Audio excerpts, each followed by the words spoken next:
The habitual line steppers discuss. Music is everything. What the hell are the Lakers doing? No, you're right. Well, we can let's make another transition, man. Let's go across the pond. We'll come back to America and we'll talk about another set of stars that aren't meshing completely. Hey, L.A. Lakers.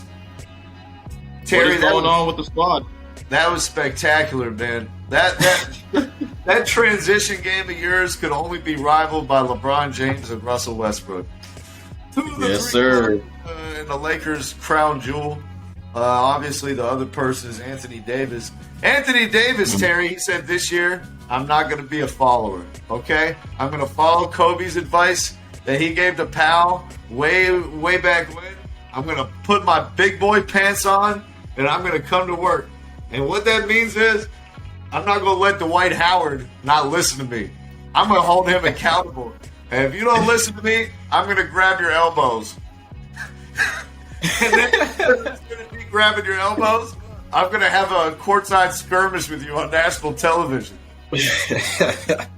And everybody's going to make a bigger deal of it. Hey, look, let me tell you something right now, though. Even though we got the 24/7, media cycle type thing, and the podcast, they talk about it a lot more than like the regular shows. They are lucky as hell that this shit was Friday night and not like a Thursday night game or like a Wednesday night game.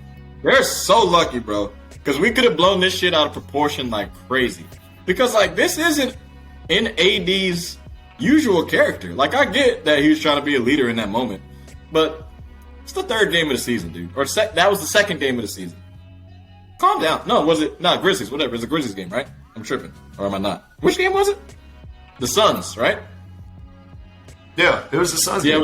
Yeah, it was the Sun game. So it's the second game of the season. Like, calm down. Why y'all out here arguing with each other over a couple plays? Like, the Suns were waxing y'all's ass.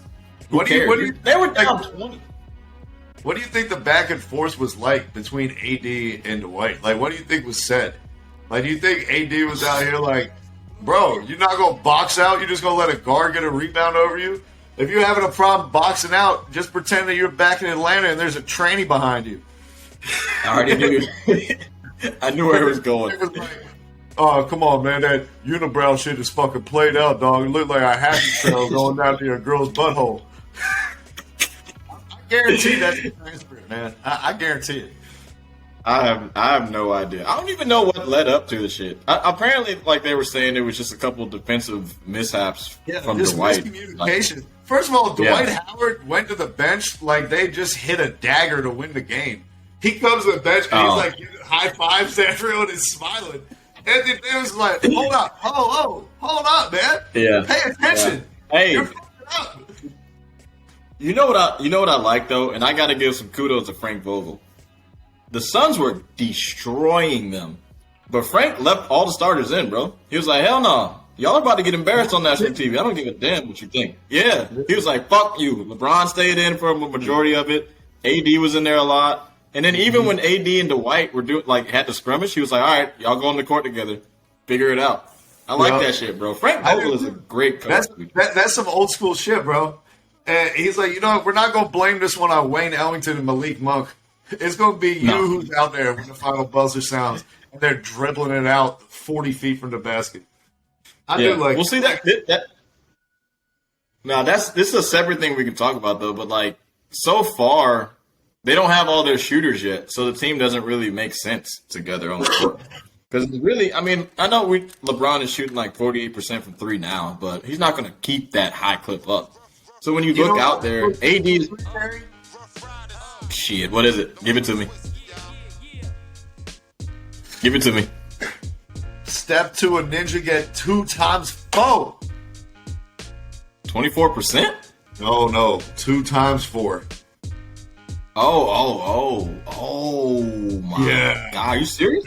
Yeah. 8%? 8%. 8%.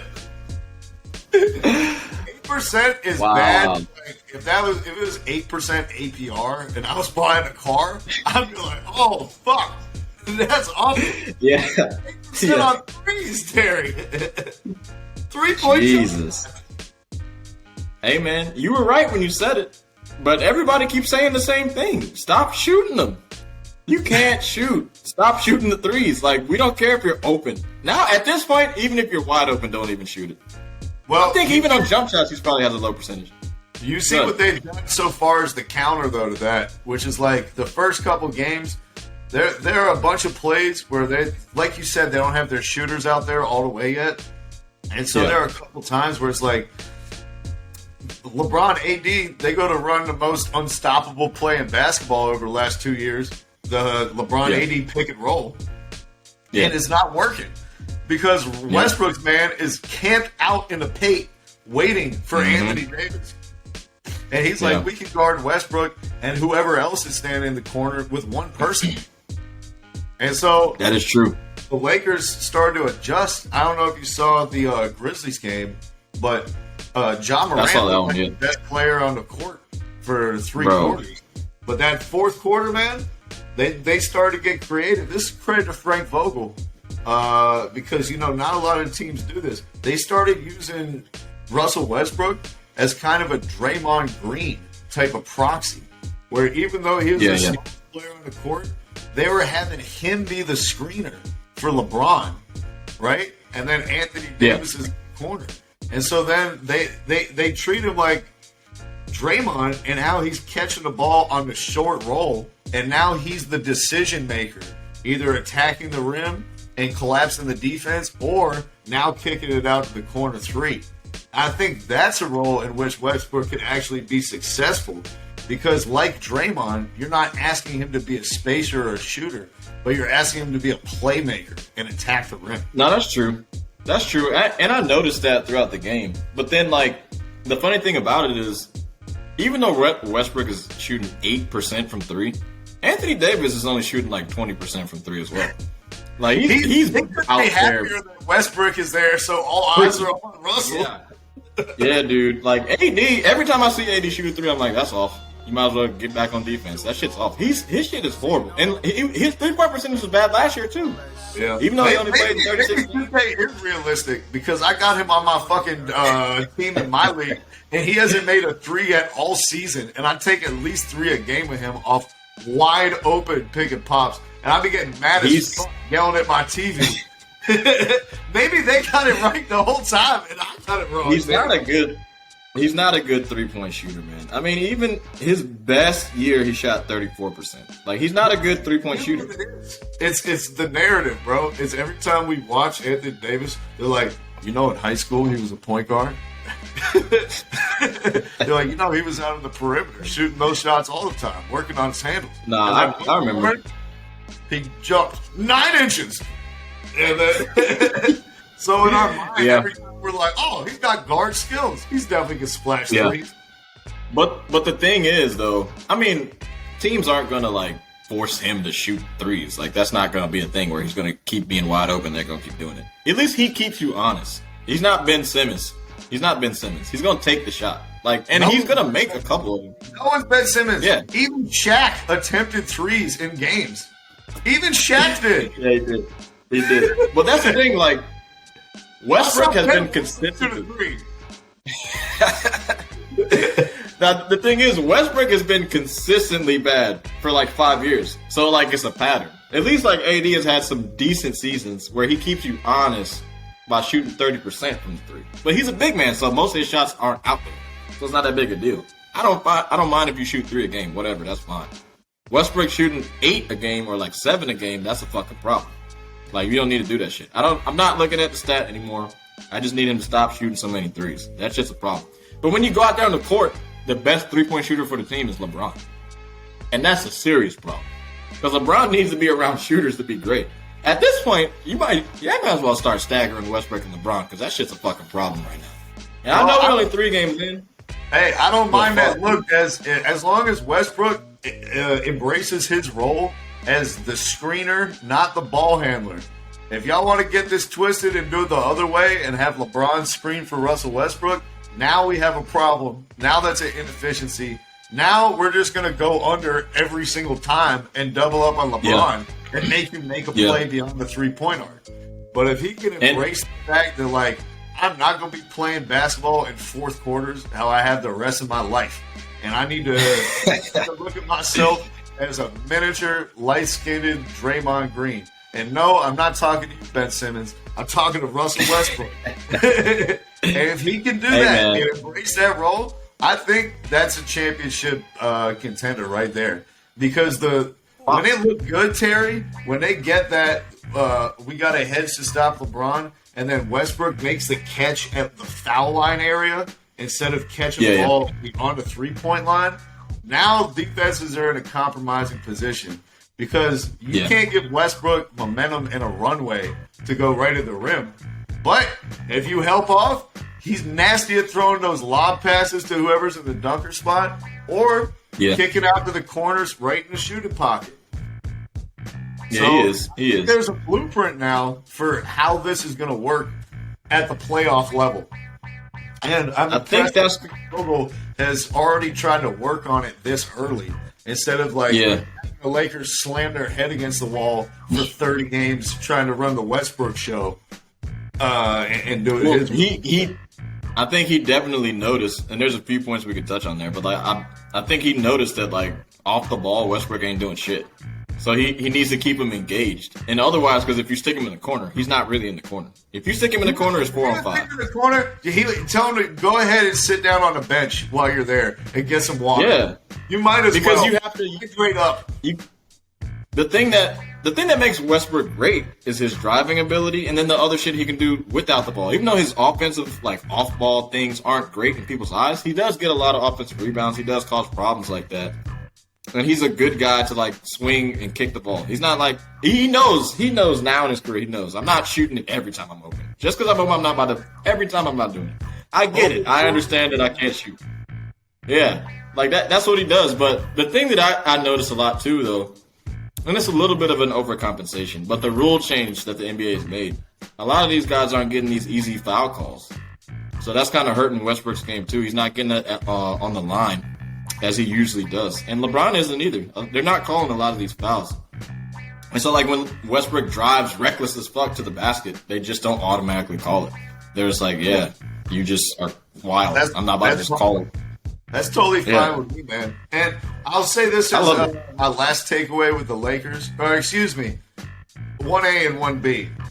1A, we said before the season preview, Anthony Davis, all the talk, I'm going to play 5. I'm going to play center. Anthony Davis, the center. This is the year. This is how we unlock the championship potential. Then what do? Start DeAndre Jordan at center the last 2 games, and then close out the 3rd game with Dwight Howard and Anthony Davis on the court at the same time.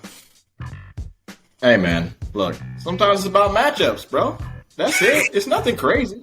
Look, I think the coach knows. Frank Vogel knows, I got a deep-ass team. I got to give some guys some love. That's why he started DeAndre. Starting the game.